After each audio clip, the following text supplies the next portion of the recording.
Welcome to DK and the Hawk episode Who the Hell Knows. This is it's been a while since we got together here, my friend, my co-host. And what we're going to talk about today is the craziness of the NHL. Um, Cup's been awarded. It's over. Patrick Maroon broke it. It's been fixed. We're all good now. We got some craziness to talk about. And Seattle Kraken expansion draft. Why don't we start with that? Hawk, what do you think of the picks Seattle made? Because I'm at the opinion that they took a couple decent guys, but this team's gonna suck. What do you think? Yeah, they definitely didn't go the Vegas route. I mean, first of all, they didn't go after Price, which was a joke. And then, of course, Montreal doing Montreal things. Oh, he's not going to start at the start of the year. He's going to be out for the year. He's going to have surgery. And oh, look at that. He's ready. He's going to be ready for game one. So right there, I just started laughing. It's all like they took a bunch of cap to keep the cap reasonable, so that for some reason if they go on a tear, which they won't, that they can sign some big players or make some trades. I mean, yeah, there's some good picks. I mean, you got Everly, you got Giordano, who should be the captain. I don't think he's going to get flipped. But overall, it was disappointing, to be honest. I mean, they signed their goalie from Florida for whatever they signed. I think 4 years at 12 million or something. So, I mean, we'll see what happens. But it is a weak division, the Pacific Division. But they're not going to finish more than eighth or seventh. Yeah, I don't know. Like some of the picks were okay. If you watch the mock draft that I did with Andy, we each got 5 right out of 31. So, and I feel like our teams would have been a lot better than the actual Seattle Kraken that ended up coming out here. So I guess we'll see. Time will tell. Vegas surprised a lot of people, and there wasn't a lot of side deals, to be honest. And some of the picks that Seattle took for the players that they could have had, and the whole Montreal thing, you had to call the bluff. Now the cap hit was high. Maybe if you look at the contracts that they signed and the goalies that they brought in, they definitely wanted to go the cheap route. So maybe they didn't want that cap, and they want to actually build this team from the ground up. But they got a hell of a player at number 2 in Matty Beniers, or Beniers, however you pronounce it. I thought he was the best player in the draft. Could have gone 1 to Buffalo, but we'll see what happens with Seattle. Let's move on to some of the trades and signings that have happened. Yeah, but you know what? Seattle's going to build it from the ground up as they move to Quebec or somewhere, because Seattle's not going to support a team that's going to lose for 5 or 6 or 7 or 10 years. So, I mean, it's already a bad start. And then they post on Facebook after they've made a trade to the Flames. Thanks for the memories, Tyler. Like, I know. What are you doing, man? The guy didn't even play for you. Yeah. No, it's all good, though. I feel like the Twitter game of the Kraken, if you follow them, is actually pretty good. It's very comedic.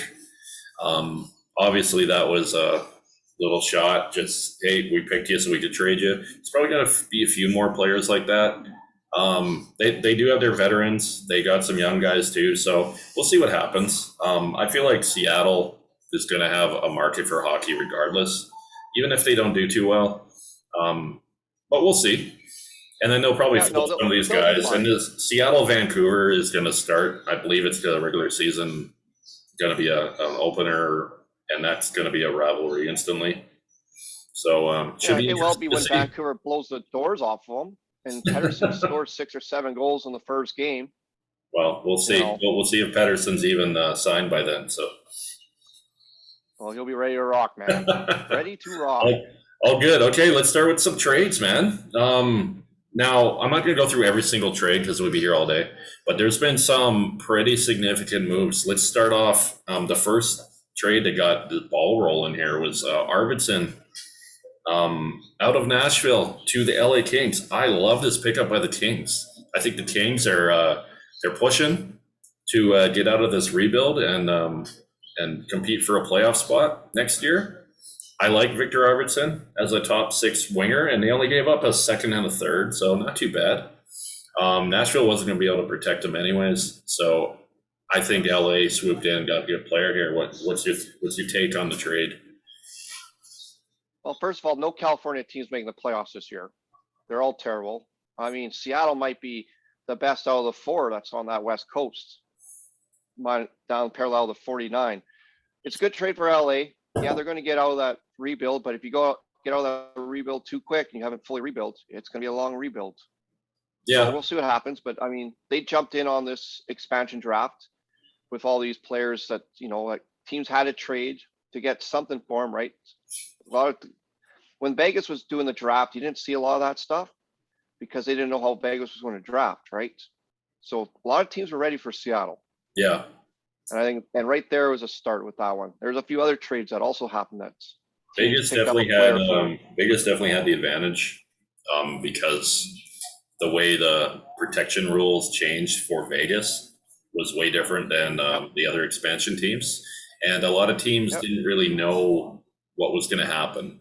And they made a lot of side deals. There was a deal where they ended up getting Alex Tuck and like a first and a few other and I think they got Eric Haller, another prospect too, instead of taking Matt Dumba, and that was a home run for Vegas. That's just one of the big picks. They ended up getting like the whole second line on Florida too, so they made some amazing moves. Vegas, like a lot of people might think that it was shady how they were able to get their team and be excellent franchise right from the start. But it is what it is. So let's move on to the next trade. And this is a very bad trade, in my opinion, for the Edmonton Oilers. Duncan Keith comes in, 38 years old. They give up a third-round pick and Caleb Jones, and they don't retain any salary. They pay the whole contract. I feel like this move, Chicago was jumping up and down. They were able to unload the contract, and then this will escalate into another trade a few days later that we'll talk about. And I think it was all escalated by getting Caleb Jones. This was all planned by Chicago's general manager. And Edmonton, Duncan Keith basically said, I want to play on the West Coast. There were 4 teams he wanted to go to: Vancouver, Calgary, Edmonton, or Seattle. Calgary and Vancouver were not interested, so it was down to 2 teams. Edmonton could have got Duncan Keith for a lot less than what they gave up. What is your take on this trade? And do you agree with my sentiment on it? Yeah, I know Edmonton needed to do something to shake up that defensive core.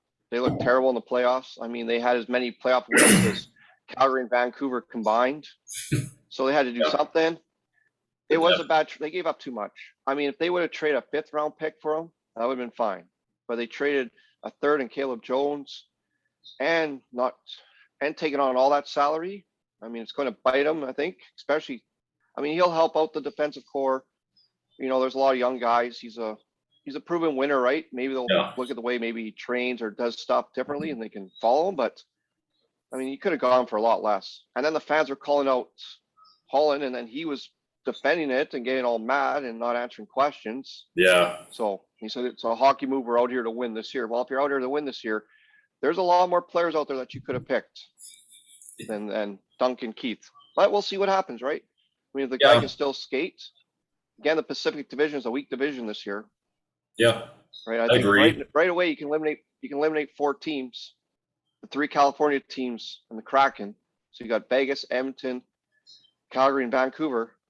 4 teams battling for 3 spots. Yeah. Plus a wild card. Yeah, we got the Central. The Central Division is going to probably have 5 teams in the playoffs, and then I think it's going to be Vegas. Vegas should be the first team, and then between the 3 Canadian teams that you just mentioned, 2 of them are going to make it. One's going to be out. That's kind of what I think about the whole thing. I do think I know you don't share this, but I do think LA is going to be a lot better, and they will push because they have some young guys coming in to the lineup.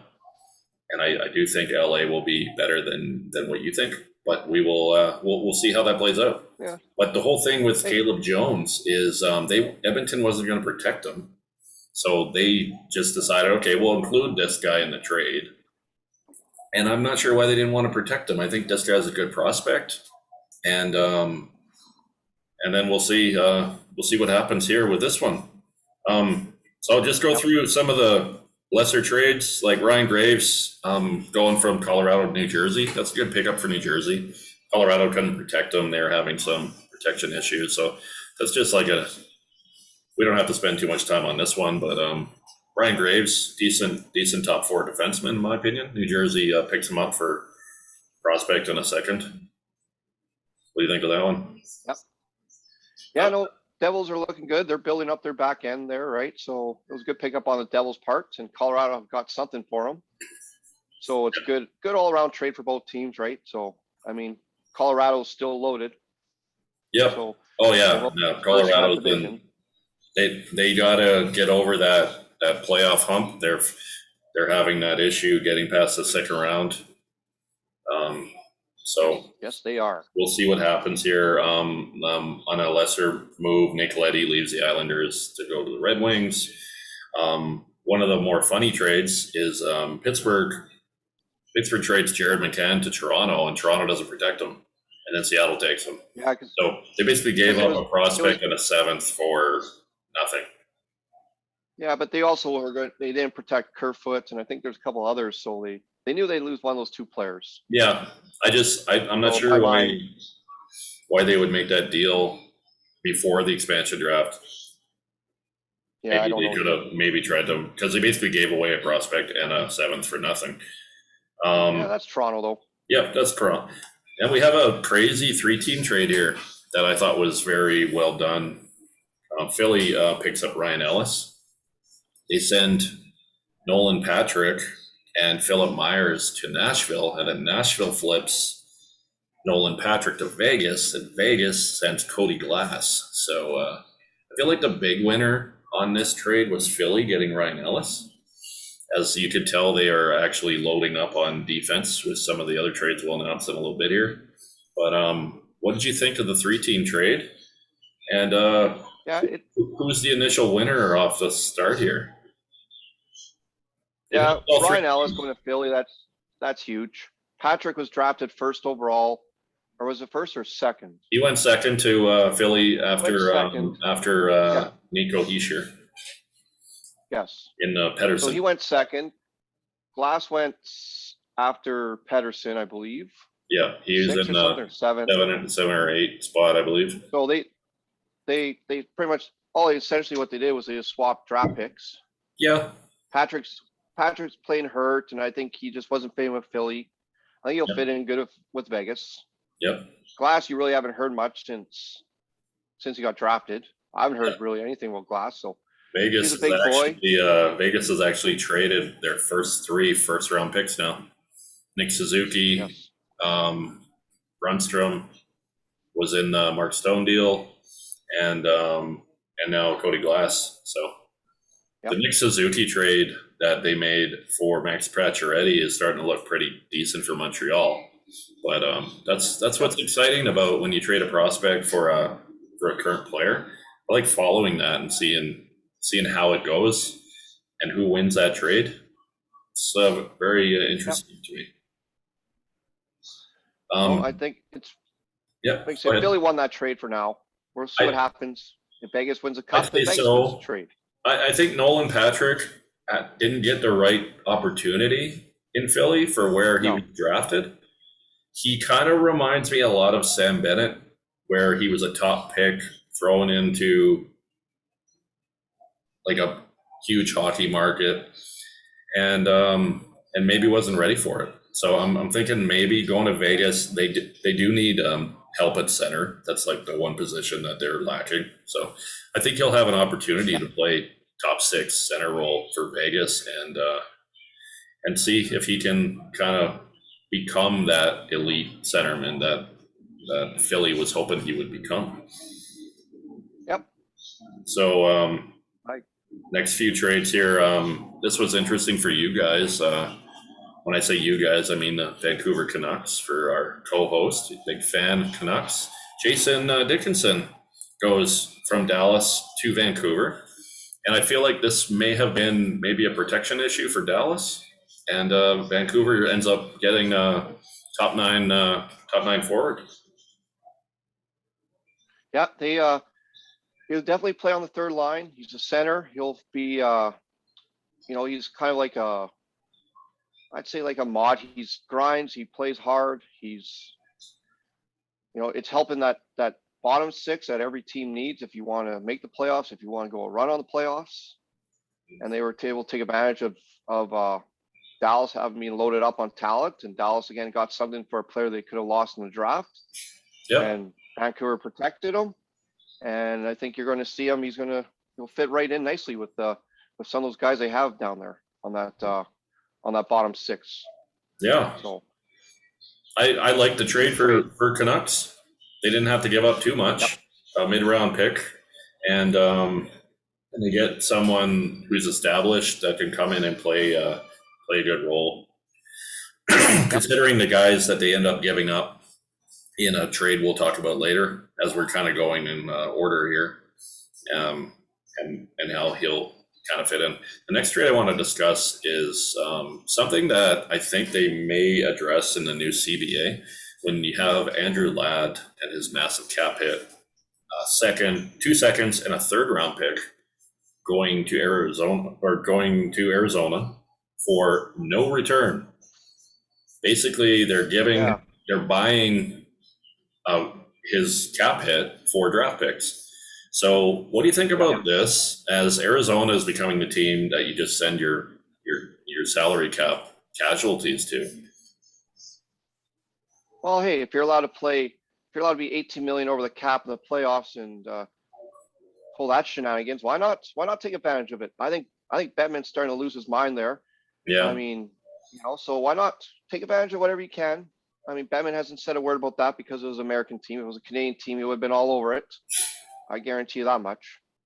Well, Arizona's kind of in rebuild mode now, I think, and you got to get to the salary cap floor. So maybe they're taking the contracts, getting. They're always in rebuild mode.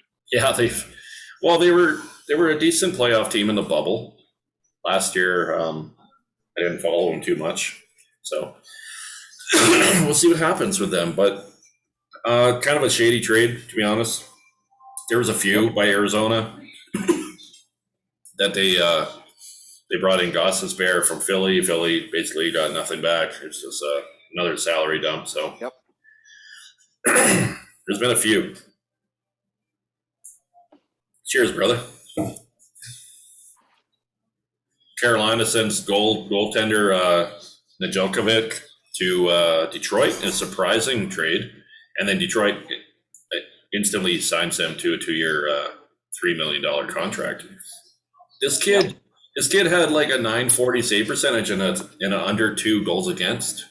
Like, what is Carolina doing here? They had a young goaltender that kind of thought he was going to be their next guy, and they just give him up for not much. Jonathan Bernier writes, which I believe he's a UFA, and a third-round pick. I'm sure 29 other teams would have wanted a crack at this guy. Yeah, it's Carolina's another team that's kind of funny. So, but I mean, again, another pickup good for Detroit. And then they were able to draft high. So, I mean, Detroit's starting to continue on with the rebuild. I think Stevie Y's there, right, helping out. So, be interesting to see what happens with that. But yeah, he's their number one GM. I believe he's the general manager of Detroit. So he's orchestrating this.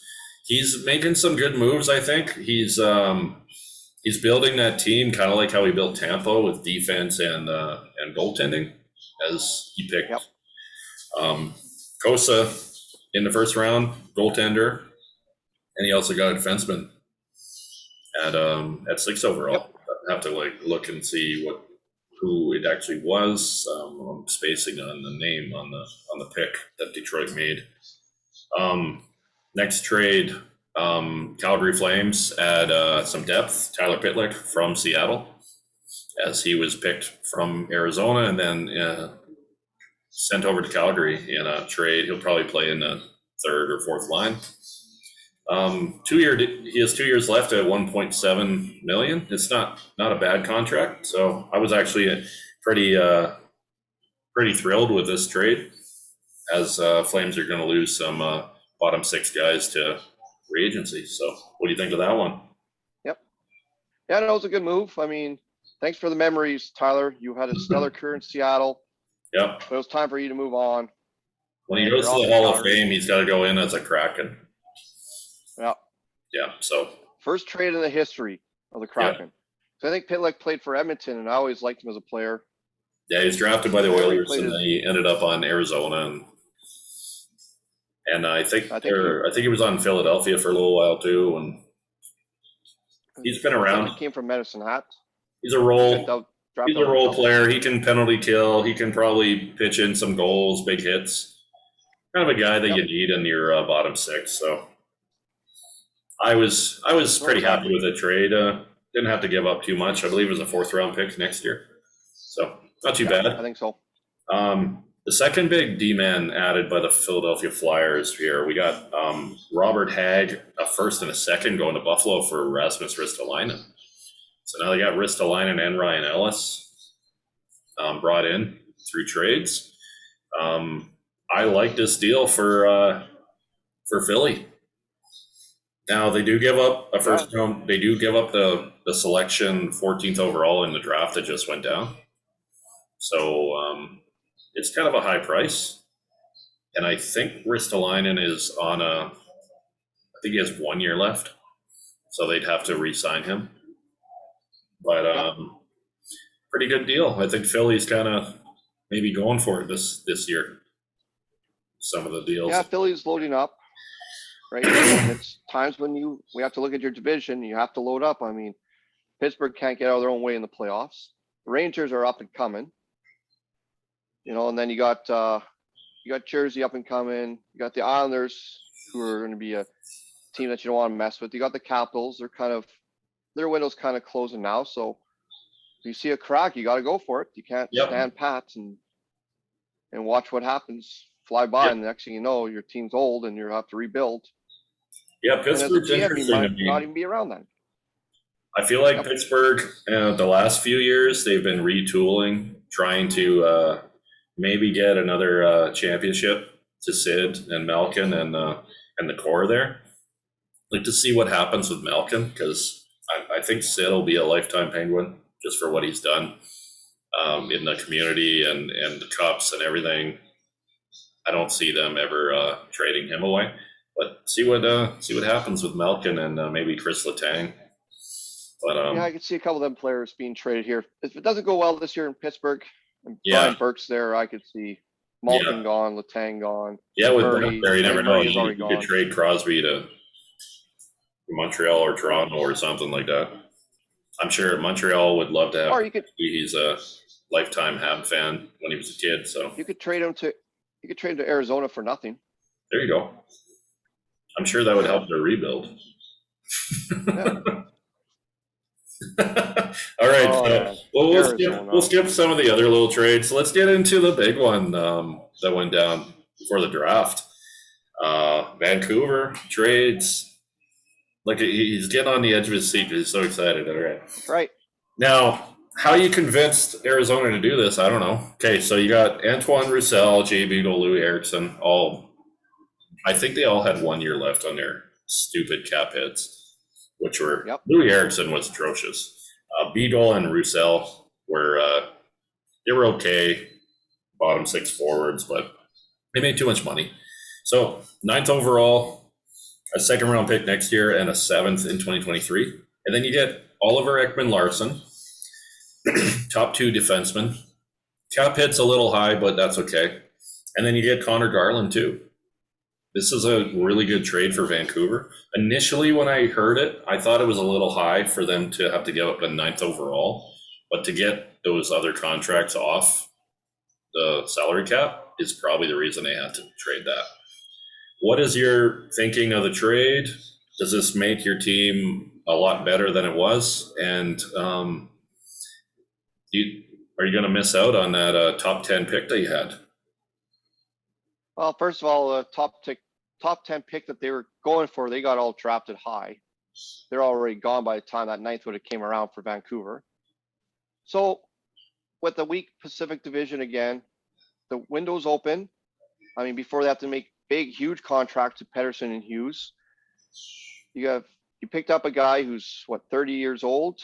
And I know I've heard this before. We haven't picked up a 37-year-old defenseman He's 30, Yeah. 31 with a cap hit of 7.25. Yeah, right. You get 3 good years out of him. Then you have to figure out what you have to do, right? Yep. He's going to play beside Myers, or he's going to play beside Schmidt. I mean, he's going to help out. He plays a lot of minutes. He plays in all situations. And he's very rarely does he get hurt. You need a guy like that. But the big one was getting Garland. That guy's a top 6 forward. He'll be playing with Pedersen. He'll be playing with Miller. He'll be playing with Horvat, or we have now I forget his name, the rookie that they had out of Van City this year. Hoglander. Yeah, and then we got the big Russian that they just signed to a 3-year entry deal, right? Was playing in the men's Russian league. Yep. And was doing well. So I mean, there's a bunch of stars there. I feel like this trade is nicely there. I feel like this trade's a very good trade for Vancouver, because Nate Schmidt and JT Miller were reportedly unhappy with how the season went, and they were talking about maybe moving on. And I feel like bringing in some big names and showing that they're committing to winning, trading first-round picks, that may say to Schmidt and JT Miller that, you know what, we're here, we're trying to win, stick around and join keep with the team and see what happens.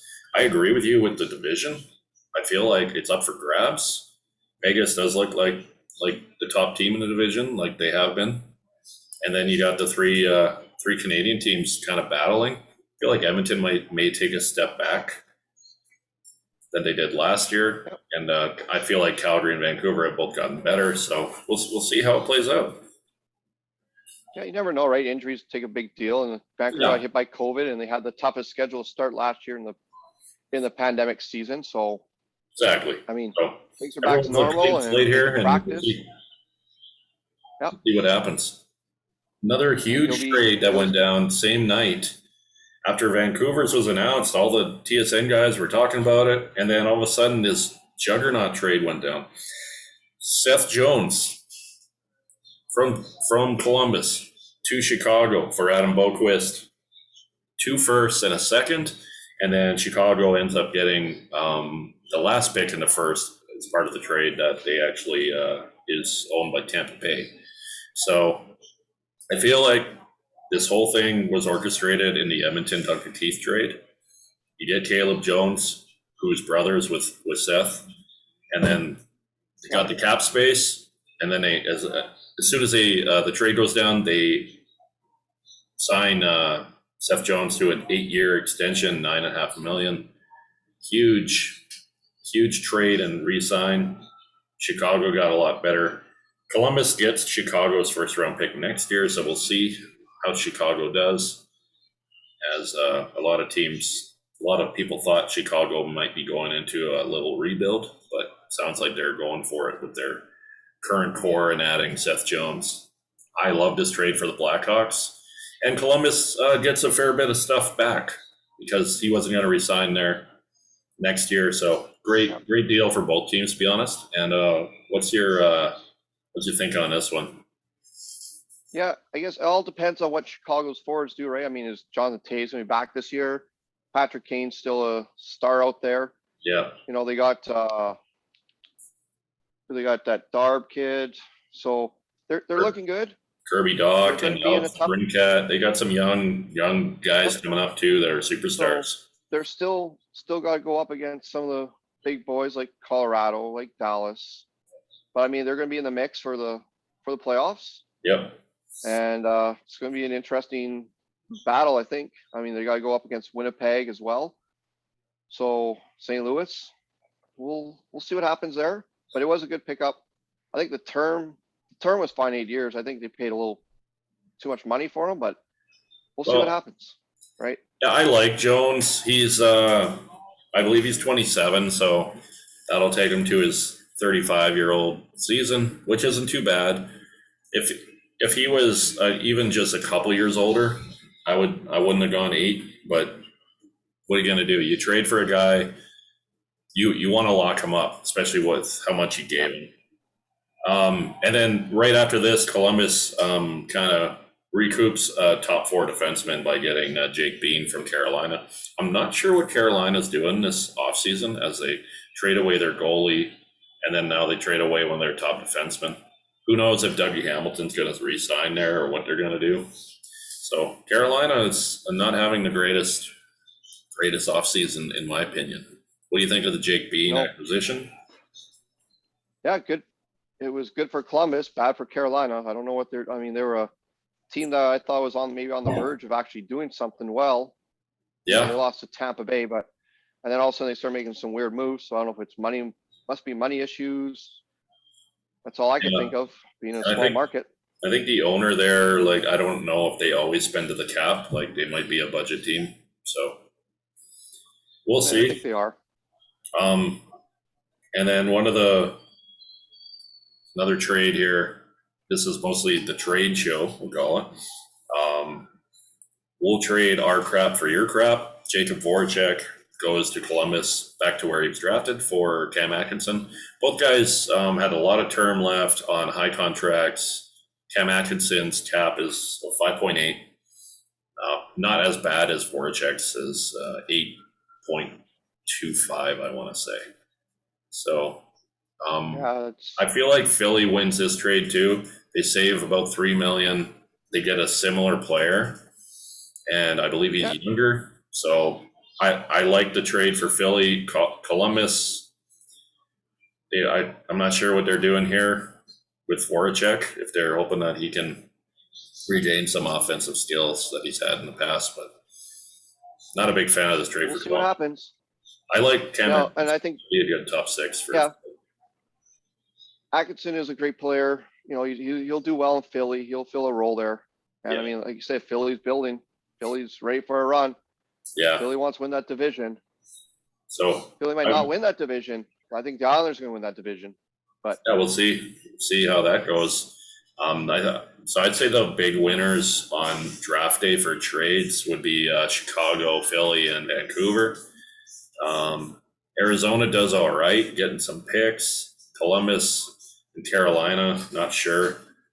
We'll see. Like, if Chicago has a down year and it's a top 10 pick that they get for Seth Jones, then that's more of a win. The Buffalo Sabres, they're holding stance on Jack Eichel. I feel like this may go all the way to almost training camp before we get a resolution. But they do trade one of their other first round picks. Sam Reinhart goes to the Florida Panthers.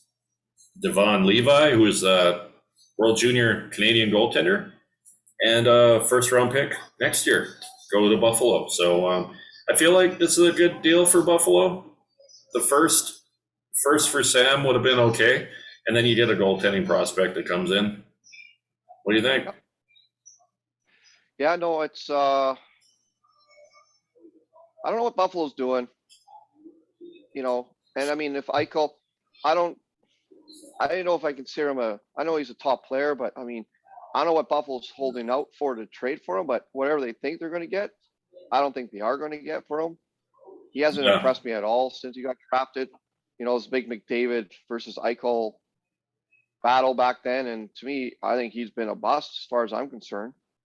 He hasn't done much, and I know he's playing Buffalo. He's playing on some bad teams, but at the end of the day, if you're a superstar and a good player, you rise above the crap that's on your team. And to me, it kind of like he kind of floated with the crap. You know, every once in a while he'll pop his head up and score a hat trick or something. But, you know, to me, wasn't impressive at all. But I mean, maybe he gets on another team, and there's no leadership in Buffalo. I'll tell you that right now. There's nothing in Buffalo. As far as I'm concerned, Buffalo is a worse dumpster fire than the Arizona Coyotes, than the Florida Panthers. And I'm talking, and I mean, teams like back in the day with the Atlanta Thrashers and all that, they are an absolute garbage team right now. And I don't know what they're doing. But I'll tell you what, I mean, I feel bad for the Buffalo fans. They're great fans. It just, it is a messy situation in Buffalo. Sure is. I wouldn't go as far to say that he was a bust, but like, he's had some like high point seasons, but he hasn't been able to push other players to be good, kind of like the way Connor McDavid does. But Connor McDavid hasn't won anything either.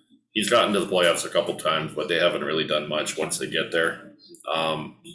Obviously, he's But not. he's taken them to the playoffs. Yeah, he's taken them to the He's playoffs. won. I He's agree. won the Hart. He's won the scoring title. He's won things, right? With Yeah, I Connor agree. McDavid.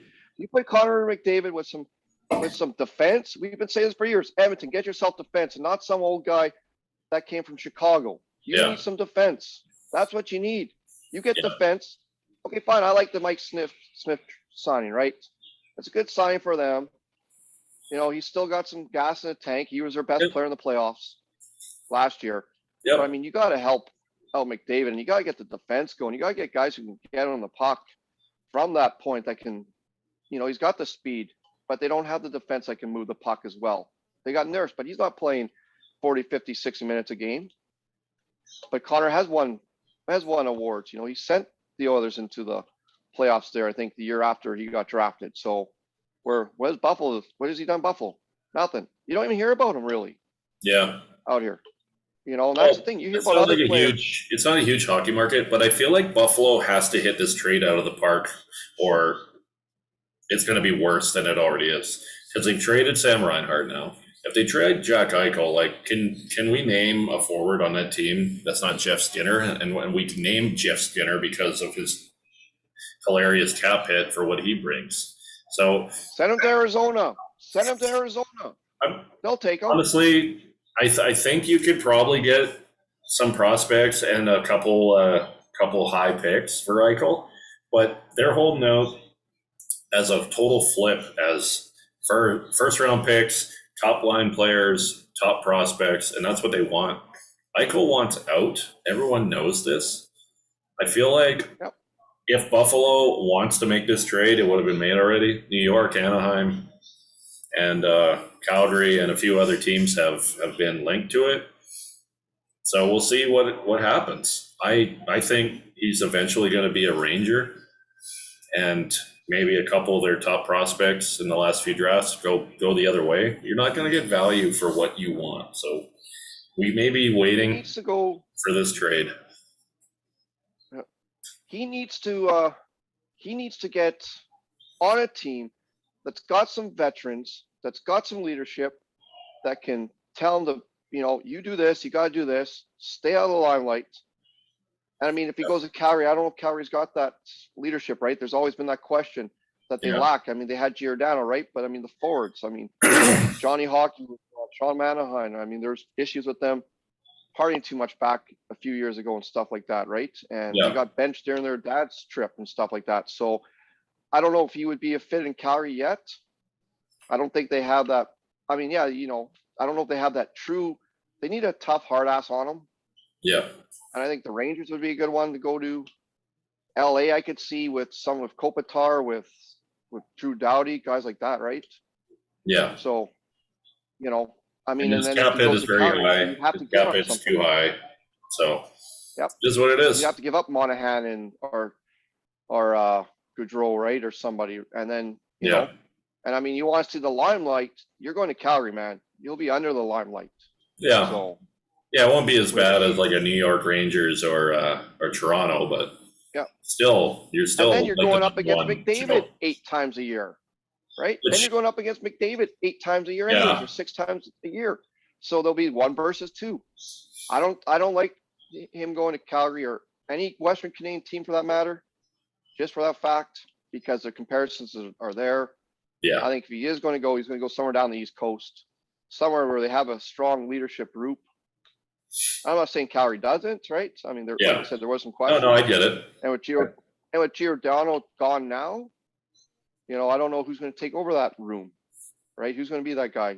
Yeah, so, it's going to be interesting. I mean, Kachuk's too much of a hothead to be giving him the captaincy, I think, right now. Well, especially with his contract situation. Harm's way. Yeah, they need to. They need to address. You can't give your captaincy to someone that has 1 year on their contract. I feel like Tkachuk could be the next captain of this team. I like Chris Tanev coming in as being that leader on defense now. He was our number 1 defenseman last year, former Vancouver Canuck. I personally think the Flames won't have a captain next year. I feel like we'll probably have a few assistants. Won't have that guy we're in to see. Like kind of when Matt Sundin left Yeah. Toronto, they didn't have a captain. So we'll see what happens.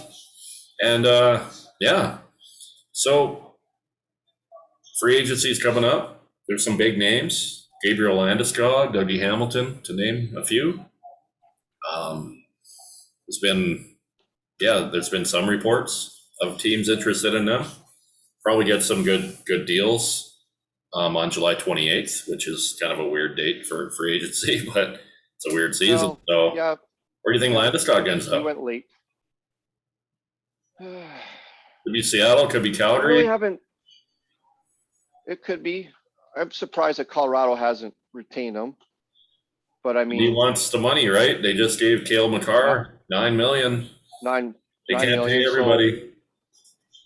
So, I mean, where would he be a fit on? I mean, he'd be a fit on a lot of teams, right? But he's going to have a huge cap hit. Well, you're And they're talking probably have to sign you're him just for talking 7 or 8 leadership, years. right? With Calgary, you're just talking leadership. I feel like Yep. this would be a home run signing if they just saved $7 million off Geo leaving. I feel like they can move some stuff around and bring in Landeskog on a long-term You're contract. going Be the captain. You're going 8 years. Yeah. You're going 8 years. It'll be 7 if he's And free for- agent, right? It'd be 7. Yes. Oh yeah, 7. 7 for times free 8. agent, so I'd be okay with 7 times 8. And he comes right in. He's the leader. You can give him the captaincy. He's been the Colorado captain for the last 9 years. I would love I that think he deal. wants more than 8 million. We'll see. He wants. I think he's looking in the ballpark of 9 or 10 million. Yeah, well, that's too much for him. 7 years. No one's going to give him that. That's what I Unless you're think he's Seattle. looking for. So Yeah. Well, I'm sure that's what he's looking for. yeah. Whoever gives him that as an overpay, I don't think he'll get that. But you look at some of the contracts that have gone down. Toronto will sign him. Toronto has zero money. They have signed everybody. They have no money. You guys can't sign them because you got all these RFAs coming up. Yep. He ain't coming to Vancouver. I feel like if he wants the money, Seattle can give it to him. They got $25 million in cap space or something. They can give him 9.5 times 7. I think Calgary could probably give him high 7s to 8, depending on the term. I would love to see it. See what happens. Because you were just talking leadership. He could come right in and be that leader. Yeah, no, he could, and he would be the captain. See what happens. So sometimes when you go to a new team, you don't become captain instantly, but I feel like he could be the captain. But He could pretty going to Carolina. Maybe that's why they made all those trades. Maybe Carolina's thinking of something here. Dougie Hamilton, Maybe is on there too. The Islanders. Edmonton needs defense. I don't know how their cap space is. If they could bring in Dougie Hamilton, that would definitely help them. We'll see what happens Wednesday when this whole thing starts. So hopefully we'll see. Give us some comments on here and let us know who you want your team to pick and the trades and rank the trades. But that's a lot of hockey talk. But big league starting up here soon, buddy. CFL, Canadian Football League, is back. We're ready to start cheering for our Calgary Stampeders again. And that Labor Day Classic against the Elks. It's going to be something. I feel like Edmonton and Ottawa are going to be kind of like the bottom feeders of the league. And then after that, maybe the Argos too. The rest of the league is it's up and ready for someone to take. I like Calgary's chances this year. My prediction would probably be the Hamilton Tiger Cats winning the Grey Cup. They seem like they're the most complete team. But who knows? What do you think about the CFL? Are you excited? I got the CFL pool. I like the CFL. CFL pool is coming. I'm sending an email out today with all the sheets, and it's going to be fun. It's 59 minutes of preseason football followed by 1 minute of postseason football. When you have a 28-point deficit, you can come back. Yep. Look at that. And I feel like they should add in like The 6 point. What's that? I feel like they should add like a 6 point field goal if it's like 70 yards or something. I think so too. Yeah. And it's going to be good. I think it's going to. We can't wait for the CFL. It's always fun to watch. Very excited about In that. August. Missed out last year. And I mean, yep, they're going right to December this year. Yep. And that Grey Cup's going to be cold. Calgary's going to be, I think, right up there in the running with Hamilton, with Toronto. We'll see what Edmonton, the Elks do. The Riders are always a funny team to watch. Yep. When they have the right amount of players on the field. Yep. And they've been drinking their Pilsner and wearing their watermelon hats. Yep. They're the Buffalo fans of the CFL. I'm waiting for them to start going through tables. I like the Buffalo fans. Right. They're not. You got Bills Mafia. They're not Riders ignorant. Mafia. They're not ignorant SOBs like some of the Regina guys. Now, I'm not going to like say all the Saskatchewan fans are like that, but a lot of them are. So we'll see what happens. Yep. Especially during the Calgary Saskatchewan game in Calgary. It's usually kind of chaotic. Can't even bring your kids to the field. So is what it is. We'll see what happens in that league. Same with Edmonton Oilers or Edmonton Elk fans. Edmonton's not as bad. Edmonton doesn't seem to care as much about that as Saskatchewan. But if you're in the cheap seats drinking Canadians and it's Labor Day Classic, I've seen a police officer take a full can of beer and get whacked in the head by an Edmonton Eskimo fan. Oh, yeah, that's all in good. And then I'll tell you what, man. I saw 15 cops go running up and drag a bunch of the Edmonton Eskimo fans out. Whoa, are we allowed to say Eskimos? Can we bleep that out? Yeah, just like right now we're allowed to say the Cleveland Indians. Oh, right, the Guardians. Next year they're the Guardians. At least it rhymes, right? They still have the IANS in their team, the DIANS. So they only had to do was remove IN and put GUA. Done. Yep. So probably why they did that. But I mean, just put duct tape over their jersey. So yeah, it's quite the it is what it is. I know a lot of people are upset about it. Yeah, we'll see what happens. Washington football team still hasn't a team. They should call themselves a football team. I believe that they've decided to stick with it because I don't know how you feel about it, but I got used to it and it actually sounds good now. I like their logo. Yep. Team's good. Yep. They're going to be in the running for the NFC East this year with the Giants, with the Cowboys. Eagles are already done. Right. I've the group chat's been good.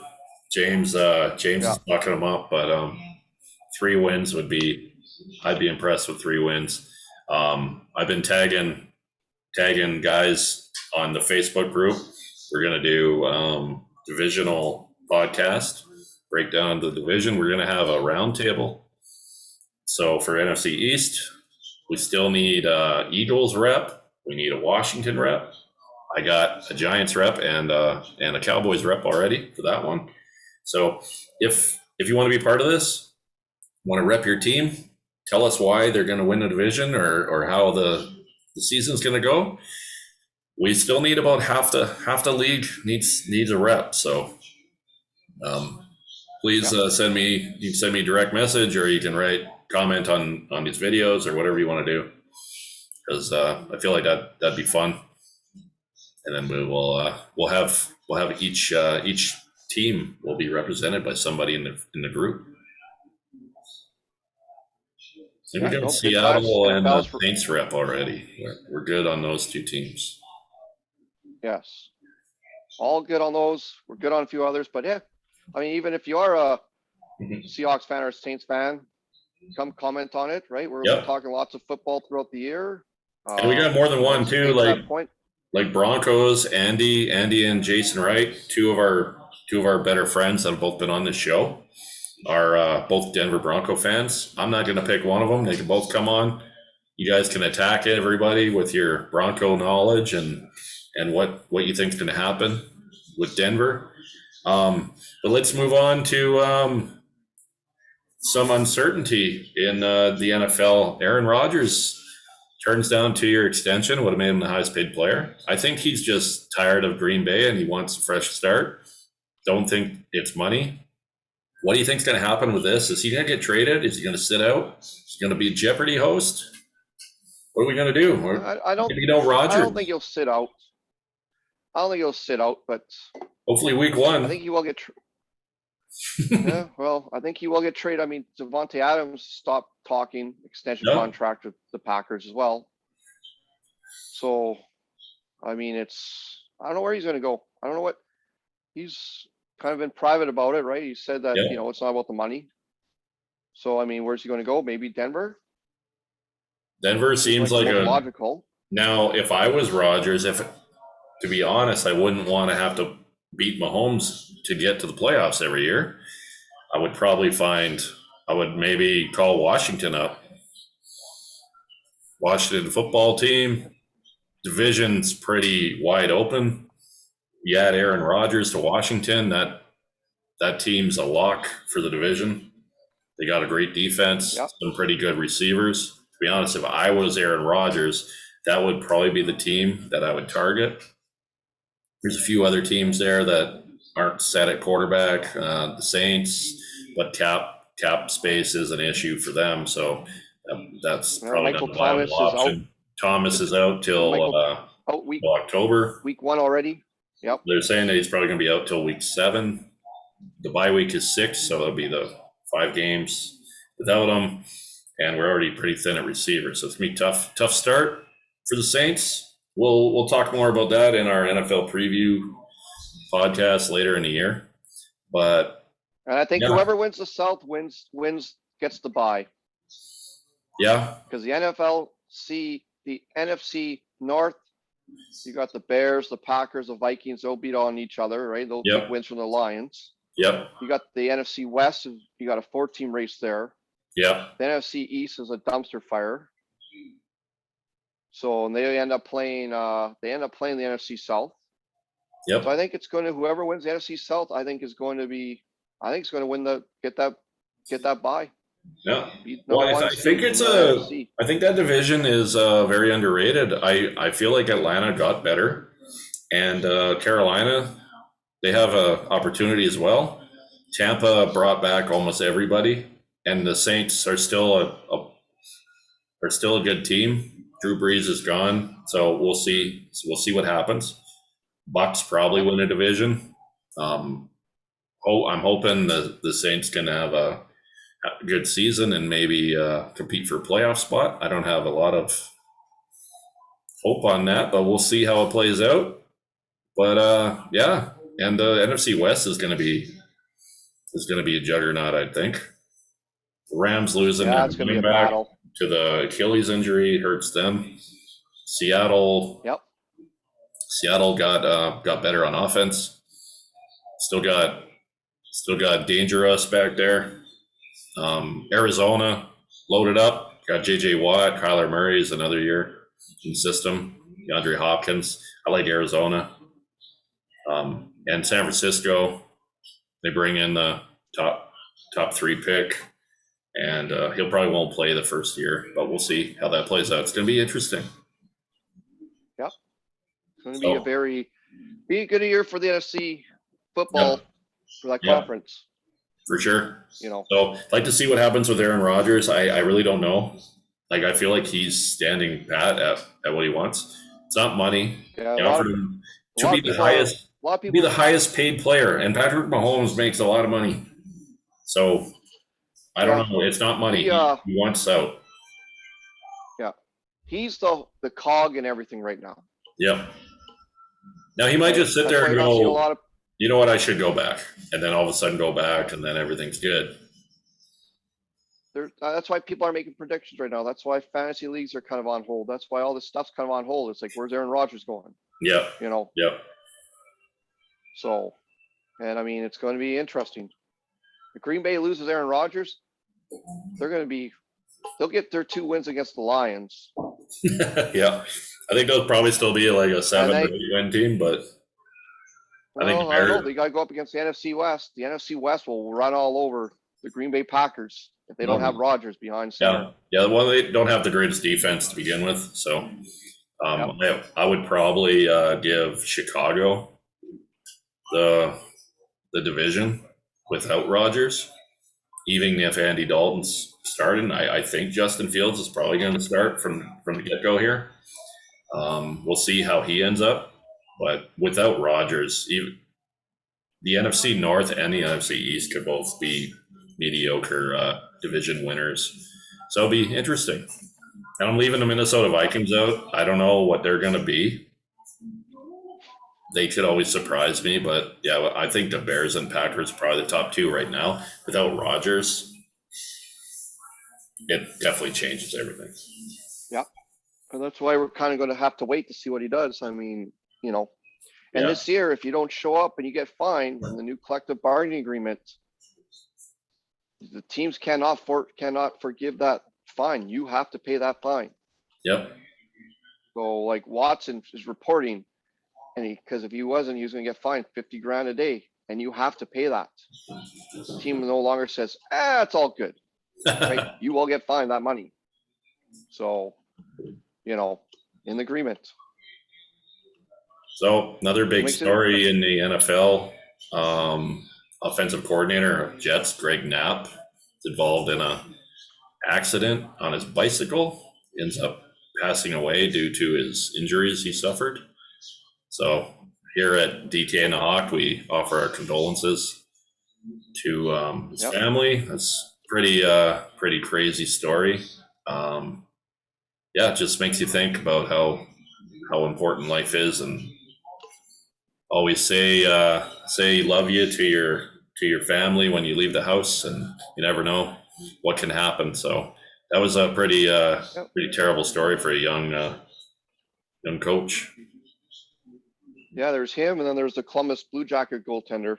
Yes, I mentioned him on the Seattle Kraken podcast, but that was a pretty crazy story about how there were fireworks and he was trying to get out of a hot tub and he slipped, and now they're saying that he actually protected a bunch of people, and he actually took a few of the fireworks into the chest. Really? As he was protecting his buddy and his buddy's girlfriend or wife that was pregnant. So there's more to the story now, and because he said if he didn't leave the hot tub, he would have been safe and fine. Yeah. So he was a hero there, and he did what he had, and he helped out. So our condolences to him and his family as well. And that's some crazy stuff too. Yep. Young guy, had his whole career ahead of him. So that's too bad. But let's move on to baseball and the Blue Jays here in Canada doing better. Made some moves with the bullpen. I feel like their trade deadline's coming up. Maybe a couple more starters coming in, and I think Toronto has a legit chance here to make the postseason and see what happens here in the division. Yeah, well, July 30th, they go back home to Toronto. 15,000 fans in the stands. If they're within striking distance of that division, I could see them pulling it off. They're going to be pumped up. I mean, Vladdy's going to get up there, and you're going to hear MVP chants right away. Yep. And I think there will be a big trade, and I think there will be a shiny new toy sitting there at home waiting for the Blue Jay fans. Well, I hope so. They do have some decent prospects in their prospect pool that they could use if they see somebody that can help them win. Hopefully they get someone that has some contract, so it's not just a rental. But we'll see what happens. Baseball's they're in that spot on the schedule where it's getting pretty exciting. Every game's so important. Playing the Mets today. Yep. And what do you think of George Springer's catch last night? Did you see that? Yeah, that reminds me of the days of Kevin Pillar when he would fly through the air making catches. Actually, showed Pillar in the dugout going, like, kind of respecting Springer for his move. Yep. And Springer, you know what? You can tell he was pumped up because the New York crowd was all over him. They were yelling cheater, cheater at him. He was supposed to sign there. He chose the Blue Jays instead. And he's hitting home runs. He's diving through the air. It's nice to see. Finally, he's kind of doing what Toronto fans expected all season. So he's making some good D plays, and he's hitting the ball good. Good leadoff guy. It's nice to see. Yeah, he's playing well. They're all playing well. I mean, it's hit or miss right now, but I think being on the longest road trip in the history of road trips was it a year and a half? 130 some days that they haven't played in Toronto. Yeah. And now they're coming back to play. It's all good. That crowd. I mean, it's a home opener. I mean, they're going to be introduced. That's their home opener, and they went from a AA park to a AAA park to a major league park. So they've actually been promoted now. The whole team's been promoted to the major leagues. Yeah.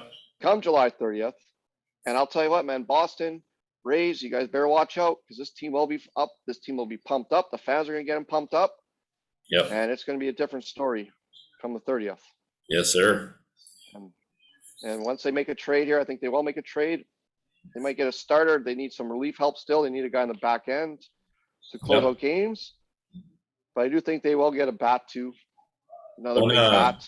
One position. Their offense that much more deadlier. I feel like Toronto's a little too right-handed when it comes to hitting. So I feel like I think it's only Reese McGuire and Kevin Biggio that are lefties. So if they could bring in someone that could DH left-handed and maybe he can also play outfield or infield where you can move them around. Yeah, that's why type.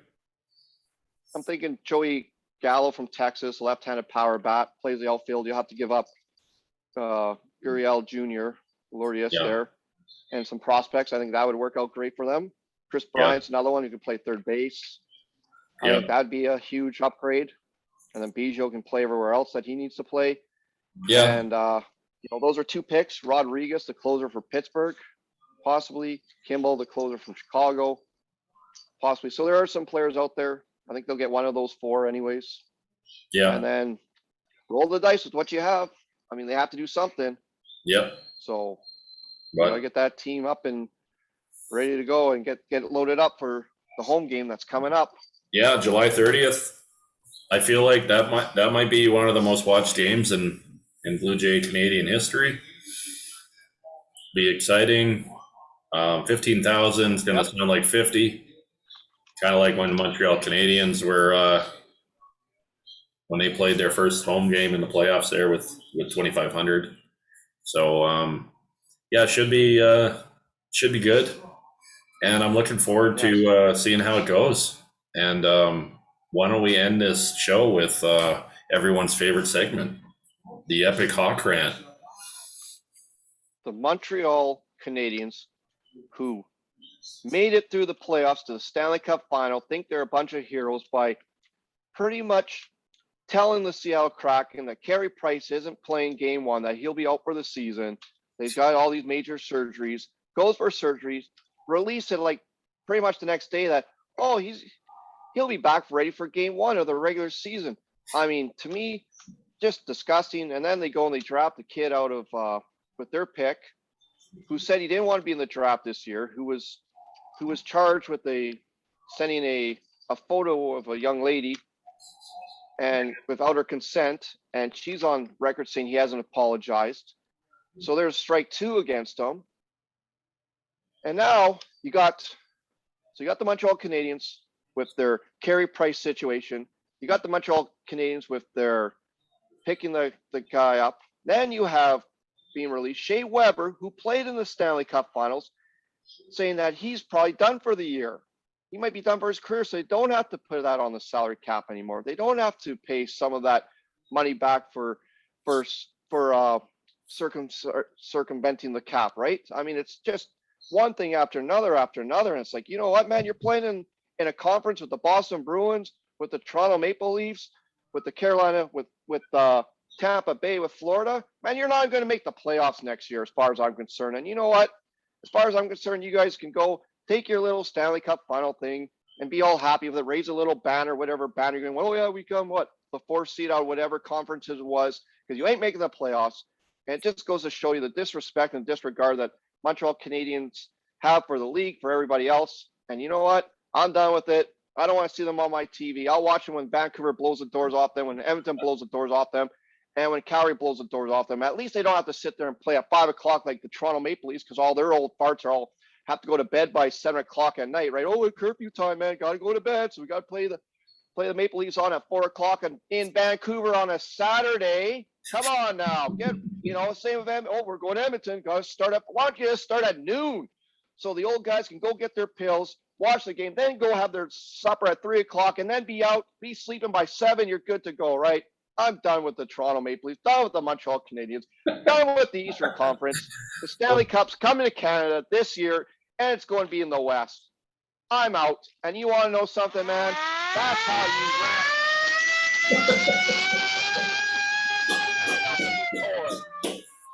Well, I love it. I will defend a little bit on what Montreal did with Carey Price, because they didn't have to disclose that information. If you want to take them, take them. Seattle could have taken them if they wanted, but it is what it is. They wanted to keep Jake Allen as the backup there. They took the risk that Seattle wouldn't take him. I don't agree with the pick that they made, 31st overall. Feel like he's probably going to be a decent hockey player, but he's not a decent human at this point. He had a public apology that seemed like it was written by an agent. So we'll see how that all plays out. And everyone gets a second chance. I get that, right? But we'll see how it goes. He had some pictures of this woman that he showed his teammates, and she didn't give permission for that. So we'll see. Yeah. We'll see what happens with him and when he plays in the NHL, and if he ever does. So it is what it is. But there's teams who took him off the board because they didn't want to deal with the outcome of it. And the guy pretty much ran up to the podium to select him. Yeah. So it's something. Maybe, like I said, everybody deserves a second chance. If you're looking at doesn't get drafted this year. If you're looking at skill alone, it's a home run pick for them. If they can get him figured out and he getting some maturity, it might turn out to be a good pick, or it might just be a wasted 31st overall. But it is what it is. Yeah, we'll see what happens. Like I said, everyone deserves a second chance. I think he was given that second chance a little too early now. So, he should have waited another year, gone on take some courses, do all that stuff, come back as a better person, serve your community for a bit, things like that. Yep. But now already you're getting drafted and then, probably signed here. So really, what do you learn? Well, you'll have that opportunity to do some community stuff in Montreal and see what happens. But that's going to be it for the show today. Thanks everyone for watching. Thank you, Hawk, for joining and with the epic Hawk rant. And please give us a like and a comment, share, send to your friends. We're almost at 300 for the group. We got some free jerseys coming up for some of the guys that have invited the most people to the group. We'll figure that out. I'll send you some direct messages. And so we're out, and have yourself a good day. Enjoy your Fun Day Sunday.